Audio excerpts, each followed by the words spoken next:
Thank you for joining us today on this edition of Business Daily. I'm Kim Young-gil in Seoul. Let's first get started with a look at today's highlights. Seoul-Beijing relations have taken a nosedive ever since a U.S. missile defense system was installed in Korea. We take another look at the fallout, especially on trade between the two countries. The so-called blind hiring system is being widely adopted here in Korea, where companies focus on recruiting those with the matching skill set for a given job, moving away from conventional hiring methods. These stories and more coming right up.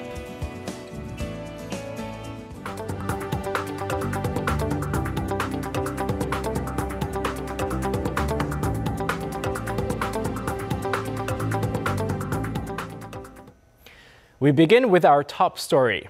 Earlier today, the South Korean government says it's reviewing a plan to send humanitarian aid to North Korea via international organizations as part of its two-track approach. Although no details were given, the Unification Ministry says a meeting will be held next Thursday on how to deliver aid to the most vulnerable North Koreans. If the plan is approved, the ministry says it will give $4.5 million to the World Food Program to help infants and pregnant women. Another $3.5 million will be given to UNICEF. Seoul's two-track approach enforces sanctions on the regime while seeking back-channel dialogue to aid ordinary North Koreans. The National Assembly's questioning of senior government officials continued for a third day on Wednesday. There was no let-up in the verbal back and forth between the rival parties, with opposition lawmakers taking aim at President Moon's cabinet and his economic policy agendas. Our Kim Min-ji reports. Rival political parties weren't on the same page over the government's economic agenda. The opposition pointed to the double-digit hike in minimum wage for next year, saying it will be a burden on businesses and could lead to a drop in employment. The government proposes a gradual wage hike to about $9 an hour by 2020. What's your take? This year, it was subject to a relatively big hike of 16.4%. However, it has been fairly low until now, so that was needed. But we will monitor conditions going forward to determine the pace of future hikes. Opposition lawmakers also criticized the government's plans to turn non-regular workers into full-time employees and creating more public sector jobs. Citing the government's proposal to raise taxes on corporations and the wealthy, they said it will only burden taxpayers further down the line to fund such policies. But the government reiterated its stance that it is not considering collecting more taxes at this point, with the ruling party saying that the government's policies are needed in the current dire economic situation. Next year, the baby boomer generation, which has been the center of consumption, will retire, and their children will rush into the job market. We face the threat of a further slump in spending and an increase in youth unemployment. There are many risk factors, and that's why we need active fiscal measures. That's why next year's budget is focused on job creation, centered on industry, and improving productivity. Another point of contention was the government's push for nuclear-free energy policies, with the opposition saying that even the past Liberal administrations recognize the need for nuclear energy.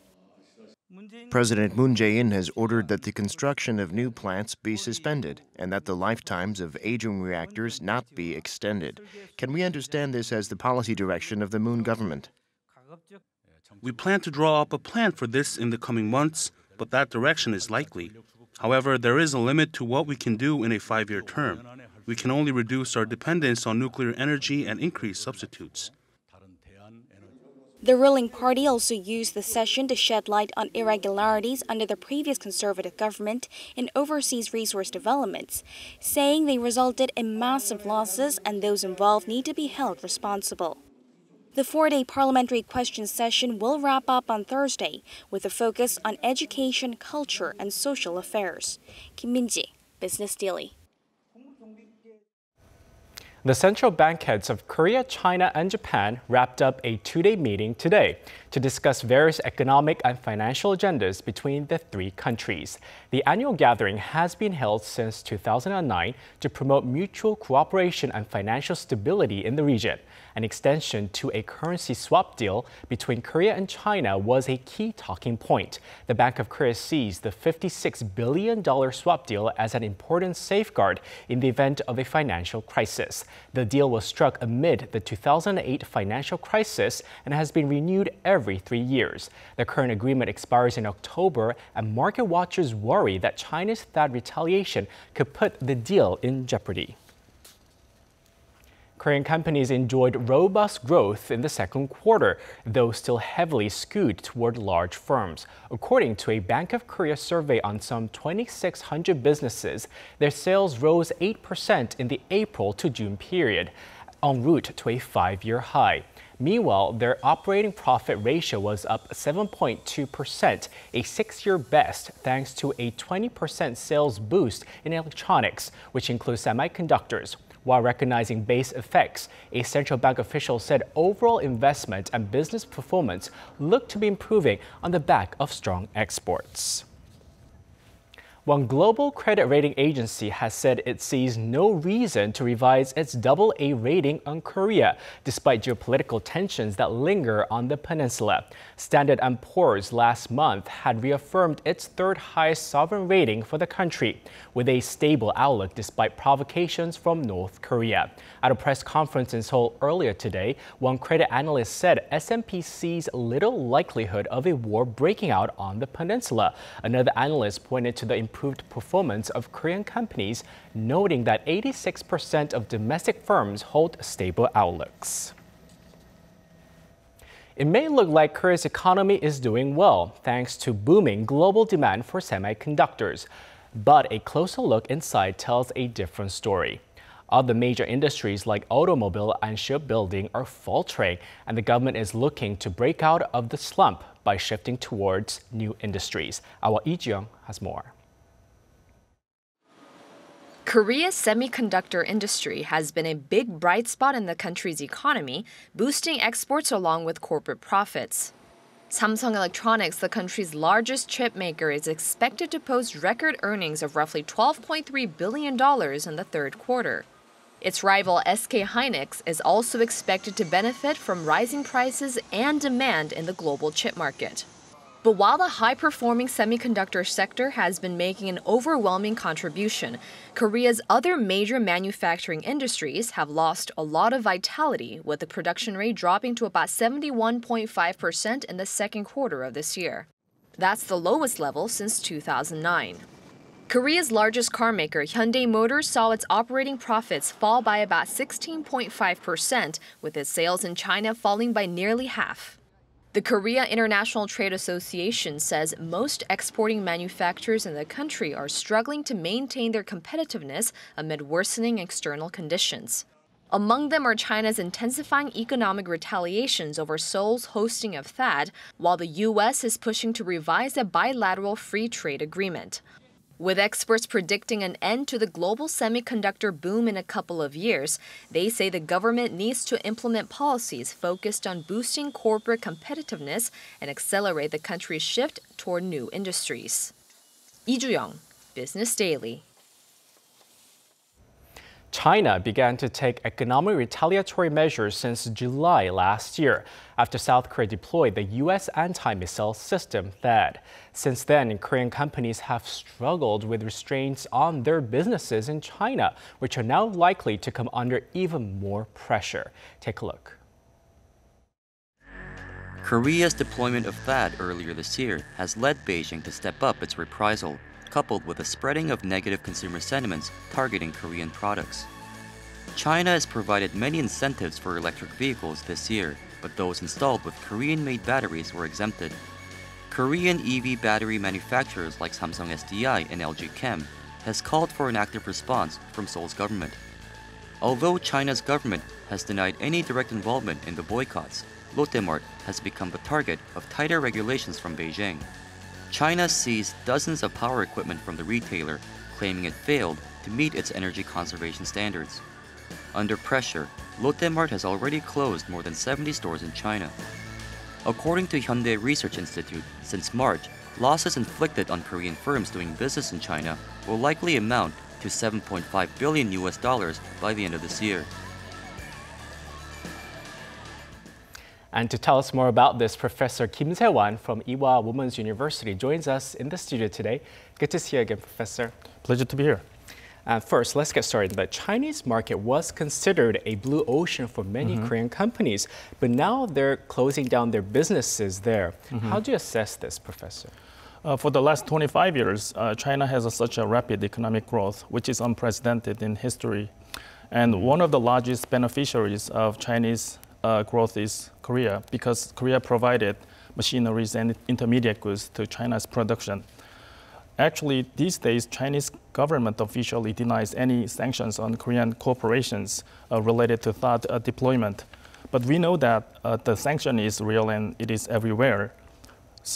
But I still believe that the main part of the economic relation between the two countries is not much affected. So it is time to recover the economic relation a bit before the main part is affected. Now, a 25th anniversary event to commemorate the diplomatic ties between Seoul and Beijing was actually scaled down. And we know that political standoffs and business issues should be dealt separately, but in reality, it's not. So I guess this is the same for Korea and China as well, Professor. Right. Even with China's retaliation on Korean companies over the last 2 years, the trading size between the two countries is not much decreasing, because China is still #1 trading partner of Korea. They cover 26% of Korean export and 20% of the Korean imports. In developing economic relation with China, it is extremely important to incorporate the political issues, because China is not fully liberalized economy yet. In other words, the principle of separation of political issues and economic issues is not observed in China yet. For example, they have more than 5,000 private commercial banks, but Western countries believe that it is part of the Chinese government. And most of the important decisions are made by Chinese government. Right. And central bank leaders of Korea, China, and Japan, they held a 2-day annual meeting. And amid talks of a potential currency swap deal between Seoul and Beijing, but there are some fears that the current diplomatic tensions could actually jeopardize that swap deal arrangement. So what's your view on this, Professor?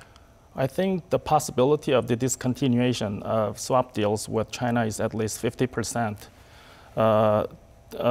Currently, we have about $56 billion swap deals with Chinese central banks. But the discontinuation of swap deals is possible because a swap deal between different countries very highly level political and diplomatic decision, as we have seen in the case of discontinuation of swap deals with Japanese central banks in 2 years ago, 2015, related to Japanese military sexual slavery issue. So as we talked about, economic relation is much affected with government with China. And here comes the problem for Chinese government as a conflicts of interest. On one side, they want to punish Korean government, Korean companies, because they are angry with that deployment. On the other side, they really want to internationalize Chinese yuan with the support of the Korean government. So at least I think possibility is 50%. Right. And South Korea's trade minister said yesterday that taking China to the WTO could be an option. Right. And of course, the government will be cautious about this. But if it does go through, what scenarios could unfold, Professor? I think the possibility is not that high in this case for technical reasons. If Korean government brings the case of Chinese government's retaliation on Korean companies to WTO, it takes at least 2 to 3 years to get to have a judgment from WTO. Meanwhile, Chinese government can punish Korean companies in millions of different ways. So I believe that rather than using the power of WTO to solving this problem, it would be more efficient to use the philosophy of President Xi's international trade. Early this year, President Xi of China made a very impressive speech about the freedom of international trade. He said he is going to be the protector of free international trade. So according to his very strong philosophy, there's no reason for Chinese government to punish Korean companies. Right. And China's Communist Party Congress is slated for October 18th, where it will elect new leaders and outline future policy directions. Will there be any discussions on China's economic retaliatory measures, possibly over THAAD? Well, one of the main reasons why Chinese government is so aggressive in punishing Korean companies related to THAAD deployment is Chinese Communist Party's general meeting, which is on next month.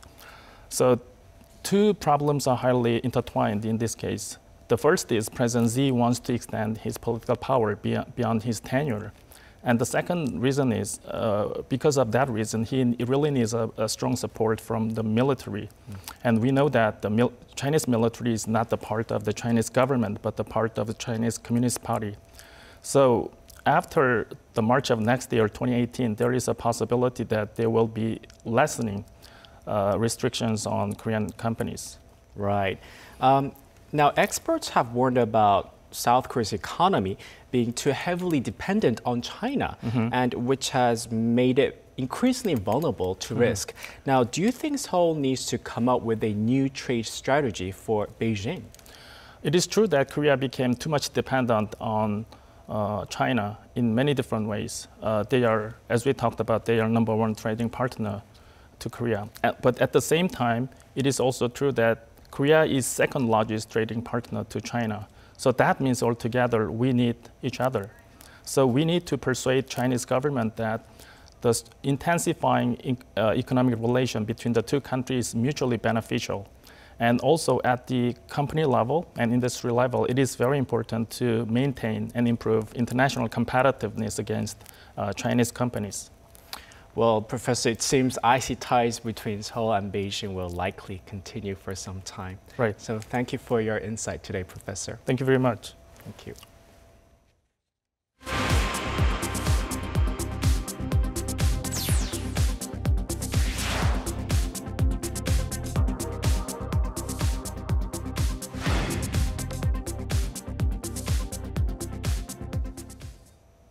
In a unanimous vote on Wednesday, the IOC confirmed Paris and Los Angeles as the next host cities for the upcoming Olympic Games. After Tokyo in 2020, the Summer Olympic Games will go to the City of Light in 2024 and the City of Angels in 2028. It's a sweet win for the French capital in particular after two previous bids that failed in 2008 and 2012. The Olympics returns to Paris precisely 100 years since its last hosting. Los Angeles, which agreed to take on the 2028 Games after the IOC promised more funding, has also held the event twice before, the last one in 1984. Now, following through on President Moon's vision of a nuclear-free era, construction of 2 new reactors in the country has been temporarily halted. However, a special public committee has learned that not everyone's on the same page when it comes to phasing out nuclear power. Our Kim Mo-kyun takes a closer look. Less than 3 months ago, President Moon Jae-in announced his decision to reevaluate the nation's nuclear power policy. 준비 중인 신규 원전 건설 계획은 전면 백지화하겠습니다. 지금 건설 중인 신고리 5,6호기는 안정성과 함께 공정률과 투입 비용, 보상 비용, 전력 설비 예비율 등을 종합 고려하여 빠른 시일 내에 사회적 합의를 도출하겠습니다. Following the government's decision to temporarily halt the construction of the Shingori 5 and 6 nuclear reactors in the country's southeast, public debate has been high on the issue. The nuclear reactors in Korea are the best in the world in terms of safety. The new Shingori 5 and 6 reactors have already had their safety approved by the United States. During Korea's 40 years of nuclear power operations, nobody has died. We believe nuclear power plant is inherently dangerous as it was proven in Three Mile, Chernobyl, and recently in Fukushima. And we believe now the world have enough alternatives way to produce electricity in a much safer and cleaner way. So it's time to gradually phase out nuclear. With polarized opinions regarding nuclear power, the government launched a special committee in July to gather the public's voices regarding this issue. So what we're doing is basically publicizing the issue. We gather the opinions of the public, give them the opportunity to study the facts on both sides, and allow them to engage in debates to come up with a clear decision. Their final decisions will be submitted to the government. The special committee has held its first opinion poll, calling nearly 40,000 citizens aged 19 and above. A total of 500 citizen representatives have been chosen to take part in making the final decision on whether to stop or continue with the construction of the Shingori 5 and 6 nuclear reactors in Ulsan. The head of the committee says that for the past 2 months, the public's concerns on nuclear power range from environmental issues to economical problems. Many industries were able to develop in Korea because of its cheap energy from nuclear reactors. If energy prices go up, it will definitely affect the economy. In the last 5 to 10 years, the cost to produce electricity through renewables, through solar panels, through wind power has been decreasing, whereas the cost for producing electricity through nuclear has been increasing. The committee is now in the process of gathering data comprehensively before reaching a conclusion. We are creating a list of facts that back the assertions of both sides. We are also going through a fact-checking process to verify their objectivity. With the public differing in their opinions regarding this issue, the committee aims at smoothing the differences and providing an objective report. We are trying to come up with countermeasures to lessen factors that could bring about more conflict. We ultimately aim for the two sides to narrow down their differences. The committee is expected to disband on October 21st, a day after it submits its final recommendation to the government, which could determine the fate of the 2 nuclear reactors. Kim Mo-gyan, Business Daily. Korea's hiring culture is shifting its focus more towards actual job-related skills and experiences when judging a candidate. The so-called blind hiring system, which excludes personal information such as educational and family backgrounds, is now being widely implemented in the job market. Let's take a closer look. Public recruitment season for the second half of the year has kicked off for all state-run companies. The key focus of the hiring process is all in the new blind recruitment system introduced by the government. And it clearly shows in this job fair. There are no booths to take resume photos, and instead, participants are here to get more information on the new employment system. We have minimized the requirement for applicants to disclose their personal information on the resume. Instead, we have adopted a blind hiring process that excludes questions unrelated to the jobs in question. The blind hiring system is one of President Moon Jae-in's key pledges, with the intention of creating fair competition between job seekers, regardless of their educational backgrounds, qualifications, or gender, factors that are not relevant to the jobs they're applying for.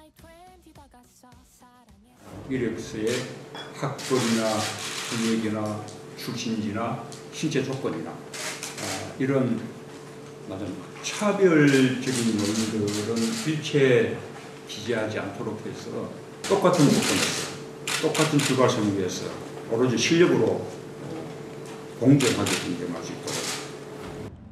The government has ordered all 332 state agencies to implement the blind employment system starting from the second half of this year, and the response has been immediate. The Bank of Korea has had a blind hiring system in place since 2015. The job applications excluded personal details such as their home address and family background. The system has been revised this year, and 7 additional categories have been removed, including the applicant's photos and educational background. Our goal is to select applicants based on their job-relevant skill sets, and that is why we have stripped down categories on the resume that could create bias and discrimination. Now, private firms are also embracing the new changes. A recent survey showed that 4 out of 10 private companies are willing to implement or have already adopted the blind hiring system. More than 70% of all job seekers and firms have responded positively to the new system. Conglomerates are now developing their own specialized blind hiring programs to select the best candidates. Job seekers are also adopting to the new blind recruitment system. Instead of writing cover letters or preparing for standardized interview questions as they have done before, their focus has shifted to gaining more job-related experiences and skills. 작년에 쓸 때랑은 좀 항목들이 많이 바뀌었더라고. 올해는 그래도 이제 자기 직무에 대해서 물어보니까 전공 공부하거나 아니면 이제 그쪽으로 더 특화돼서 문항들이 많이 나오는 것 같더라고. 작년 같은 경우에는 제가 토익이나 I worked hard to score higher points in the TOEIC exam last year, but recently I've been focusing on reading job descriptions to find out what the specific requirements are. Since the resume doesn't focus on qualifications or certifications that are not related to the job, I can better prepare for my job interview by simply doing what I've always done. But some are concerned over the negative side effects of blind hiring. While some argue that it creates equal opportunity, others say the system is a disadvantage for those worked hard to obtain qualifications, creating reverse discrimination in the hiring process. 아직까지는 그 회사들에서 요구하는 I think the resume requirements for each individual company still aren't consistent nor coherent. Also, for those who have worked hard to obtain various certificates and qualifications, they will no longer be able to use them to their advantage on the resume. I think that might come across as unfair for some people. Some are also worried that the blind hiring system could hamper a firm's ability to properly determine who the right person is for a given job, and that it could end up being an equal opportunity system in name only. It is clear that the candidates' educational backgrounds do factor into their ability to work a certain job, and those indicators could disappear because of the blind recruitment system. But the new system can rectify the education-oriented social bias that has taken deep root in this country. So we should be willing to take on the side effects and formulate a consensus. With Korea's youth unemployment problem showing no signs of easing anytime soon, many are hopeful that the newly implemented blind hiring system could be a catalyst for the emergence of a new hiring culture that gives talented candidates the opportunity they deserve. And that wraps it up for today. Thanks for watching, and we'll be back tomorrow with more business news that matters to you. Until then, goodbye.